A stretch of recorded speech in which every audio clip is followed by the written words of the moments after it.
Test ফরম্যাটে কখনো হারাতে না পারা পাকিস্তানকে এবার 10 উইকেটের বড় ব্যবধানে হারিয়েছে বাংলাদেশ, সেটিও আবার পাকিস্তানের মাটিতে। শান মাসুদ, বাবর আজমদের এমন বিপর্যয় মেনে নিতে পারছেন না দেশটির সাবেক ক্রিকেটাররা। হতাশ Pakistan cricket board, PCB chairman Mohsin নাকভিও। নিজেদের ভরাডুবিতে হতাশ হলেও বাংলাদেশকে প্রশংসায় ভাসালেন পিসিবি প্রধান।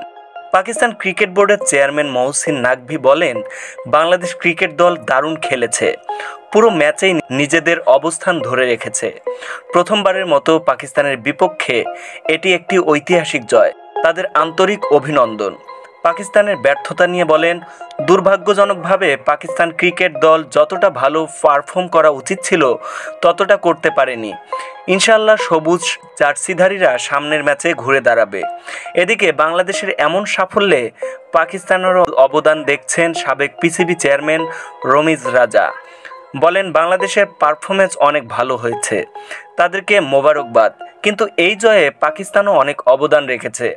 পাকিস্তানের দল নির্বাচন খারাপ, স্পিনার সংকট, আত্মবিশ্বাসের সংকট, ব্যাটিংও ভালো করেনি, ম্যাচ হাতের মুঠোয় রাখবে ভেবে আগেই ডিক্লেয়ার করে দেওয়া, এসব টেস্ট ক্রিকেট যেমন হাসায় তেমন কাঁদায়ও। উল্লেখ্য, রাওয়ালপিন্ডিতে সিরিজের প্রথম টেস্টে টস হেরে শুরুতে ব্যাট করতে নেমে 6 উইকেটে 448 রান তুলে ইনিংস ঘোষণা করেছিল পাকিস্তান। প্রথম ইনিংসে সবকটি উইকেট হারিয়ে 565 রান করে বাংলাদেশ, লিড পায় 117 রানের। নিজেদের দ্বিতীয় ইনিংসে 146 রানের বেশি করতে পারেনি স্বাগতিকরা। 30 রানের লক্ষ্যে খেলতে নেমে কোনো উইকেট না হারিয়ে জয়ের বন্দরে পৌঁছে যায় বাংলাদেশ। আলমগীর কবির আলম, খেলা ভাগ।